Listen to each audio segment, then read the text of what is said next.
আমার কথা শোনেন, আপনি যাই করেন, যত পাপই করেন না কেন, নামাজটা ছাড়েন না। নামাজটাই আপনাকে ইনশাআল্লাহ পাপ থেকে দূরে রাখবেই ইনশাআল্লাহ। যে ব্যক্তি নামাজ পড়ে তার মধ্যে একটা মনের মধ্যে একটা ভয় কাজ করে যে আমি নামাজ পড়লাম কিভাবে ঘুষ নিব, নামাজটা পড়লাম কেন সুদ খাবো, নামাজ পড়লাম কেন মানুষকে ঠকাবো। তার মনের ভিতর কিন্তু একটা সারা একটা নকিং হবেই।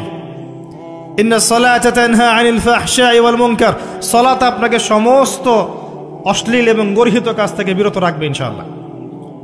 নামাজটা ছাড়েন না, যত পাপ করছেন করেন, আমি বলি নামাজ ছাড়েন না। ইনশাআল্লাহ একদিন নামাজই আপনাকে পাপ থেকে বের করে আনবে ইনশাআল্লাহ।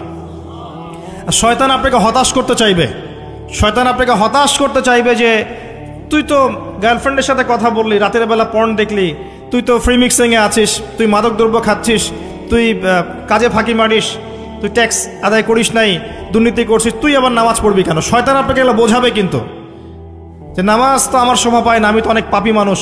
এই ধোকায় পা দিবেন না। আপনি নামাজ কন্টিনিউ করতে থাকেন, ইনশাআল্লাহ আল্লাহ পাক আপনাকে পাপ থেকে বের করে আনবেন ইনশাআল্লাহ। ওই নামাজটা যদি ছেড়ে দেন তাহলে আর কোনো হাতিয়ার বাকি থাকবে না। আর আপনি যত পাপ করেন না কেন মায়ুস হবেন না, মন ছোট করবেন না। আপনার একটা সেজদা, যে সেজদা আপনি চোখের পানি ঢেলে দিয়েছেন আল্লাহর কাছে যে আল্লাহ আমার ভুলগুলো তুমি মাফ করে দাও, আমার তওবা তুমি কবুল করো, ইনশাআল্লাহ দেখবেন ওই একটা সেজদা যদি কবুল হয়ে যায় আল্লাহ পাক আপনার সব গুনাহ মাফ করে দিবেন ইনশাআল্লাহ। হতাশ হবেন না। শয়তান হতাশ করতে চাইবে মানুষকে, শয়তান মানুষকে হতাশ করতে চাইবে। এমনকি আপনার যদি পাহাড়ের পরিমাণ ঋণ থাকে, ওই ঋণ শোধ করার ব্যবস্থা আল্লাহ পাক করে দিবেন ইনশাআল্লাহ তাআলা। হতাশ হবেন না, নামাজ ছাড়েন না। আর আমি একটা কথা বারবার বলেছি, আবারও বলছি যে চলমান যে 3G 4G নামাজগুলো চলছে এগুলো থেকে নিজেকে দূরে রাখবে। সব এখন ডিজিটাল, নামাজও ডিজিটাল। দেখা যায় যে 5 মিনিটের মধ্যে 4 রাকাত নামাজ শেষ মাশাআল্লাহ। ইমাম সাহেব যদি 10 মিনিট পড়ায় দেয় তাহলে তো তার চাকরি নট। বোঝেন না এত তারা, আমার সময় নাই, আমরা ব্যস্ত মানুষ, এত সময় লাগে নামাজ পড়তে। ইমাম সাহেবকে বলছে, কমিটি ইমাম সাহেবকে চার্জ করছে, অথচ ইমামের উচিত তাদেরকে চার্জ করা। উল্টে গেছে এখন আর কি। ওইদিকে আসবো আমি। দাসী তার মনিবকে জন্ম দিবে, মানে সমাজের ন্যায় অন্যায় ভালো মন্দ হক বাতিলের মানদণ্ড উল্টে যাবে। দাসী কখনো মনিবকে জন্ম দেয়? মানদণ্ড উল্টে যাবে। আসেন রিল্যাক্সে নামাজ পড়বেন ইনশাআল্লাহ। আল্লাহ পাক তৌফিক দান করুন। নামাজের মধ্যে যা পড়ছেন এটাকে বোঝার চেষ্টা করতে হবে অর্থটা, তখন দেখবেন নামাজে মনোযোগ বাড়বে ইনশাআল্লাহ। তার আগে অজুটাকে ভালো করে করবেন, তাড়াহুড়া করে অজু করবেন না, রিল্যাক্সে অজু করেন। অজুর অঙ্গগুলোকে সুন্দর করে ধন। অজু পরিষ্কার হয় না, এই জন্য নামাজে মনোযোগ থাকে না। আর একটা বদ অভ্যাস আমারও আছে, আপনাদের সবারও আছে আমি জানি। অজুতে আমরা যে পরিমাণ পানি খরচ করি, এই পরিমাণ পানি দিয়ে নবী সাল্লাল্লাহু আলাইহি ওয়াসাল্লাম গোসল করতেন। হ্যাঁ, আর আপনার মাথায় যত চুল আছে তার চেয়ে বেশি চুল ছিল নবী সাল্লাল্লাহু আলাইহি ওয়াসাল্লামের মাথায়। আপনার 2-3 জনের মাথায় যত চুল আছে তার চেয়ে বেশি চুল ছিল নবী সাল্লাল্লাহু আলাইহি ওয়াসাল্লামের মাথায়। তারপরেও তিনি অল্প পানি দিয়ে গোসল করে ফেলতেন। আর আমাদের দেখবেন জারিমানের জোর যত বেশি, তার ট্যাপের স্পিড তত বেশি। মসজিদে যাবেন দেখবেন জোরে ট্যাপ ছেড়ে দিয়েছে, অজু করতেছে। একজন মানুষের গোসলের পানি দিয়ে একাই অজু করে ফেল। পানির লেয়ার দিন দিন নেমে যাবে আমাদের এই পাপের কারণে। কুল আরাআইতুম ইন আসবাহা মাউকুম গাওরা, সূরা মুলকের শেষ আয়াত পড়ে দেখেন। বলুন হে নবী, তোমরা যদি কখনো সকালে উঠে দেখো যে পানির স্তর সব নিচে নেমে গেছে, পানি নাই, কোন সেই সত্তা আছে তোমাদেরকে পানি এনে দিবে, প্রবাহমান পানি। দিন দিন ঢাকা শহর সহ বড় বড় যে সিটিগুলো আছে এগুলোর পানির লেয়ার নিচে নেমে যাচ্ছে। আমাদের অপচয়ের কারণে এমন হচ্ছে। প্রচুর পানি আমরা অজুতে অপচয় করি। গোসল দেখবেন শাওয়ার নিচ্ছে, ওই যে আমাদের ডিজিটাল ইয়াজুজ আর মাজুজের বাথরুম যেগুলো আছে, পানি চোষা বাথরুম, মানে 10-20 বালতি পানি দিয়ে শাওয়ার নিয়ে নিবে। হ্যাঁ, আর মহিলা হলে তো কথাই নাই, আরো 10 বালতি এক্সট্রা লাগায়। তো সমস্যা, অজু ঠিক করতে হবে, তারপরে সালাতে মনোযোগ বসবে ইনশাআল্লাহ। আল্লাহ পাক আমাদেরকে সলাত বুঝে আদায় করার তৌফিক দান করুন। মনোযোগ চলে যাবে, যাওয়া আসা করবে, মনোযোগ যাওয়া আসা করবেই, কিন্তু মনোযোগ ধরে রাখার চেষ্টা করতে হবে ইনশাআল্লাহ তাআলা। আল্লাহ পাক যদি ইহসান দান করেন মনোযোগ বাড়বে ইনশাআল্লাহ আযজা ওয়া জাল। আরেকটা টিপস বলবো, সেটা হলো নামাজে সূরাগুলোর মধ্যে ভেরিয়েশন রাখতে হয়। যেমন প্রতিদিন যদি আপনি একই রকম সূরা পড়েন, আমি নিজেও দেখেছি যে আপনি প্রত্যেক ওয়াক্তেই যদি একই সূরা দিয়ে নামাজ পড়ে থাকেন, দেখবেন মনোযোগটা তুলনামূলক কম পাচ্ছেন। তো এক এক রাকাতে যদি আপনি ভেরিয়েশন নিয়ে আসেন, সূরার মধ্যে ভেরিয়েশন বোঝেন তো, বৈচিত্র্য নিয়ে আসেন, আপনি দেখবেন মনোযোগ বাড়বে। খেয়াল করে দেখেন। এবং তাসবিহ তাহলিল যেগুলো করছেন, এগুলোর অর্থটার দিকে যদি ফোকাস করেন, মনোযোগ কিছুটা হলেও বাড়বে। আরেকটা কাজ করলে মনোযোগ বাড়বে, প্রত্যেক সেজদায় দোয়া করতে পারলে।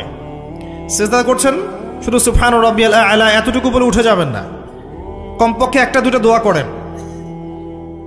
দোয়া করেন সেজদায়, কারণ সেজদায় সবচেয়ে বেশি দোয়া কবুল হয়। আল্লাহ রাসূল সাল্লাল্লাহু আলাইহি ওয়াসাল্লাম বলেছেন, বান্দা সেজদায় আল্লাহর যত কাছে থাকে, অন্য কোনোভাবে বান্দা এত কাছে আসতে পারবে না। এবং এখানে তোমরা বেশি বেশি দোয়া করো, নবী সাল্লাল্লাহু আলাইহি ওয়াসাল্লাম বেশি বেশি দোয়া করতে বলেছেন। দোয়ার জন্যে হুজুর ডেকে এত খাওয়ানোর দরকার নাই, নিজে দোয়া করা শেখেন, নিজের বাবার জন্যে, মায়ের জন্যে, আপনার আত্মীয় স্বজনের জন্য, আপনার নিজের জন্য, আপনার স্ত্রী সন্তানের জন্য, সমাজের জন্য, উম্মার জন্য, দেশের জন্য আপনি দোয়া করতে শেখেন। আপনার একটা প্রয়োজন, এই প্রয়োজনটাকে আমি বুঝতে পারবো, ওই আবেগটাকে আমার আসবে। আপনার যেটা প্রয়োজন, আপনার আবেগ আপনার আসবে।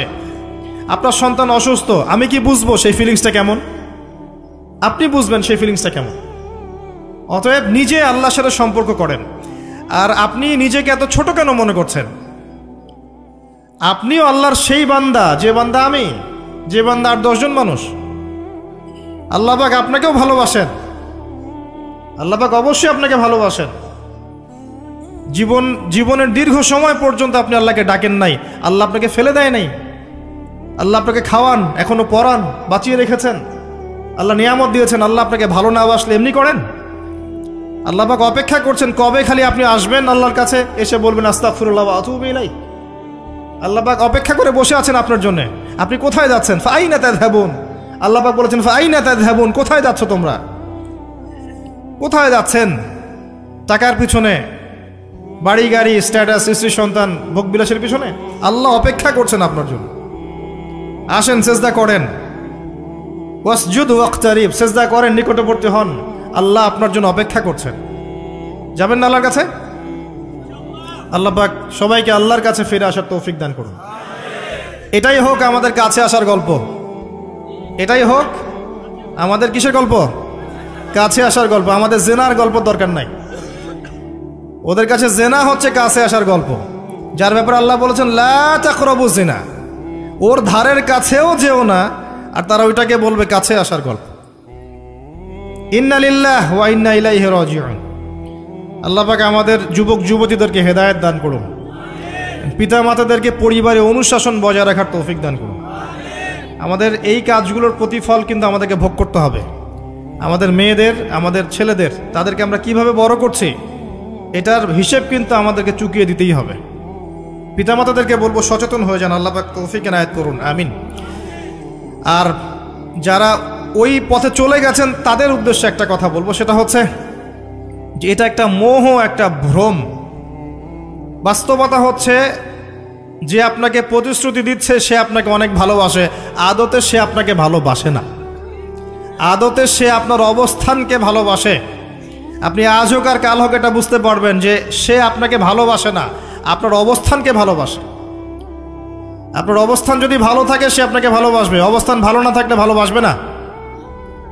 একইভাবে আপনি একটা মেয়ের কাছে যে ভোগবিলাস চাচ্ছেন, একটা ছেলে একটা গায়রে মাহরাম মেয়ের সাথে ফ্রি মিক্সিং করলে তার একটাই উদ্দেশ্য থাকে, সেই মেয়েটাকে ভোগ করা।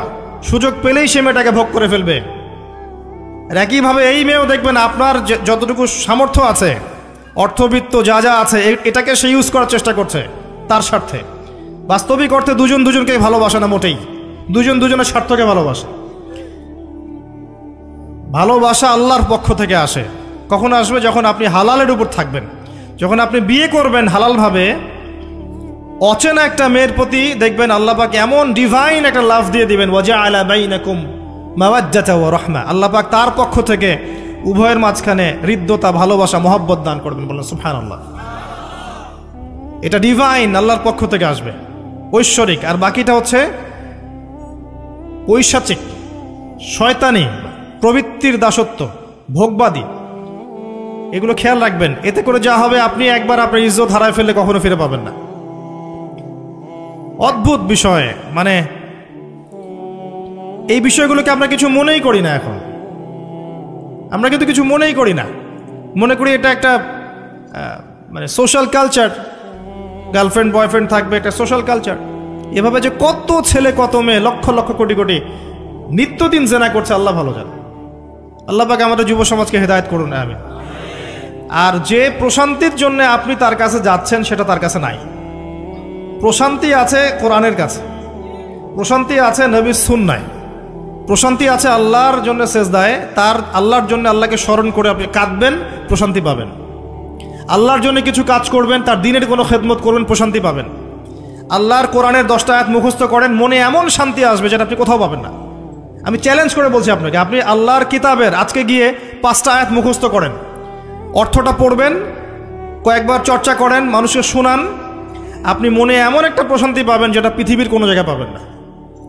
এখানে প্রশান্তি এত এত বেশি মাত্রায় আসবে, যার খবর যদি ওই পশ্চিমারা জানতো, তাহলে আমার কলিজায় বোম মেরে উড়িয়ে দিত। কথা বুঝতে পারেন নাই? আল্লাহর পথে চললে যে প্রশান্তিটা পাওয়া যায়, এর খবর যদি ইসলামের শত্রুরা জানতো, তাহলে মুসলিমদের কলিজায় পারমাণবিক বোমা মারত। তারা জানে না কি প্রশান্তি এখানে পাওয়া যায়। আপনি যে প্রশান্তির জন্য এখানে যাচ্ছেন, এটা ওখানে নাই। কোরআনের কাছে আছে, সেজদায় আছে, নামাজে আছে, তাহাজ্জুদে আছে, আল্লাহর জিকিরে আছে। আর নেককার স্ত্রীর কাছে আপনি প্রশান্তি পাবেন। এটা আল্লাহ আপনাকে গিফট দিয়েছেন। আদম আলাইহিস সালামকে আল্লাহ পাক দিয়েছেন না? তার একাকী বোধ হচ্ছিল জান্নাতে, আল্লাহ পাক সঙ্গিনী সৃষ্টি করেছেন। এখানে আপনি প্রশান্তি পাবেন, বাকিগুলো প্রশান্তির উৎস নয়। পরে দেখা যাবে ওখানে ছ্যাঁকা খেয়েছে, খেয়ে তারপরে মাদক সেবন করবে, তারপরে মিউজিকের কাছে যাবে, তারপরে দেখবেন যে পতিতালয়ে যাচ্ছে, তারপরে অহেতুক গুন্ডামি করবে, জীবনটা উচ্ছৃঙ্খল হয়ে গেল। কেউ কেউ আত্মহত্যাও করবে, কারণ হচ্ছে ওই যে শুরুতে একটা মেয়ের সাথে প্রেম করে ছ্যাঁকা খেয়েছে, ওখানে প্রশান্তি খুঁজেছে, শয়তান এদেরকে নিয়ে খেলেছে, এক পর্যায়ে দুজনের জীবন নষ্ট করে ফেলে দিল। আদতে কি হলো, মুসলিম উম্মাহ থেকে 2টা নক্ষত্র ঝরে গেল। হয়তো ওই যুবককে দিয়ে দিনের কোনো খেদমত হতো, এখন আর হলো না। হয়তো ওই যুবক তার যৌবনকালটা ইবাদত করে কাটাতে পারতো, আরও সে ছায়া পেত, আর পেল না। শয়তান সাকসিড, শয়তান জিতে গেল। এ হচ্ছে বাস্তবতা। বাস্তবতা বোঝেন, আল্লাহর কাছে ফিরে আসেন, আল্লাহ আপনার অপেক্ষা করছেন। আসবেন না আল্লাহর কাছে? এটাই হোক আল্লাহর কাছে আমাদের কাছে আসার গল্প। আল্লাহ পাক আমাদেরকে তৌফিক দান করুন, আল্লাহুম্মা আমিন। ওই যে হিসনুল মুসলিম একটা বই আছে না, বা কিতাবুজ জিকির, কিতাবুদ দোয়া, আল আসকার, এমন অনেক বই পাওয়া যায়। এই বইগুলো কিনবেন, ওখানে দেখবেন অনেক জিকির আজগার দেওয়া আছে, দৈনন্দিন জিকির আজগার দেওয়া আছে, তাসবিহ তাহলিল দেওয়া আছে, সকাল সন্ধ্যার মাসনুন দোয়াগুলো দেওয়া আছে। এগুলো মুখস্থ করেন। কিছু হলেই হুজুর দোয়া করে দেন, হুজুর ফুদিয়ে দেন, হুজুর পানি পরা দেন। আগে হুজুরের উপর ডিপেন্ডেন্সি কেন? নিজে আল্লাহর কাছে চাওয়া শিখেন। সেজদায় গিয়ে আল্লাহকে বলেন, আল্লাহ আমার অসুস্থ, আমি অসুস্থ, আমাকে শেফা দাও। সেজদায় গিয়ে বলেন, আল্লাহুম্মা আতিনা ফিদ দুনিয়া হাসানা ওয়া ফিল আখিরাতি হাসানা ওয়া কিনা আযাবান নার। হাত উঠান, আল্লাহকে বলেন, আল্লাহ আল্লাহুম্মা আইনি আলা যিকরিকা ওয়া শুকরিকা ওয়া হুসনি ইবাদাতিক। আল্লাহকে বলেন, ইয়া শাফি, ইয়া আল্লাহ, ইয়া রহমান, ইশফিনি, আমাকে শেফা দান করেন। আগে আল্লাহর সাথে কথা বলা শিখেন, তাই না ভাই? তারপরে দোয়া নিবেন, পানি পরাও নিতে পারেন, ঝাড়ফুঁক দিতে পারেন, সেটা আছে বৈধতা অবশ্যই, এটাও ঠিক আছে। কিন্তু আগে আপনি আল্লাহকে চিনতে শিখেন। বেশি বেশি রোজা রেখে ইস্তেগফার করবেন, আল্লাহ পাক তৌফিক দান করেন, আমিন। একটা বইয়ের নাম বলেছে হিসনুল মুসলিম, আল আসকার, কিতাবুদ দোয়া, এরকম অনেকগুলো বই আছে বাজারে। এগুলো কিনে বাসায় মুখস্থ করার চেষ্টা করেন, আল্লাহ পাক তৌফিকের আয়াত করেন, বলি আমিন। কয়টা বললাম? 10টা। 11 নাম্বার, আসলে আমার মার্কিংটা উল্টা পাল্টা তো যে বুঝতে পারতেছে না, ঠিক আছে? 11 নাম্বার হচ্ছে, শোনেন, 11 নাম্বার হচ্ছে, দেখেন, কোরআন খুলবেন, দেখবেন প্রথমে রোজার প্রসঙ্গ যেখানে আসছে, কুতিবা আলাইকুমুস সিয়াম, সেখানে আগে আসছে সিয়ামের কথা, তারপরে আসছে শাহরুর রমাদান আল্লাযী উনজিলা ফীহিল কোরআন, কোরআনের কথা, তারপরে আবার আসছে ওয়া ইযা সাআলাকা ইবাদি আন্নী ফাইন্নী করিব, দোয়া করার কথা। সুবহানাল্লাহ, কিসের কথা? প্রথমে আসছে রোজা রাখার কথা, তারপরে কোরআনের কথা, তারপরে আল্লাহর কাছে কি করার কথা? দোয়া করার কথা।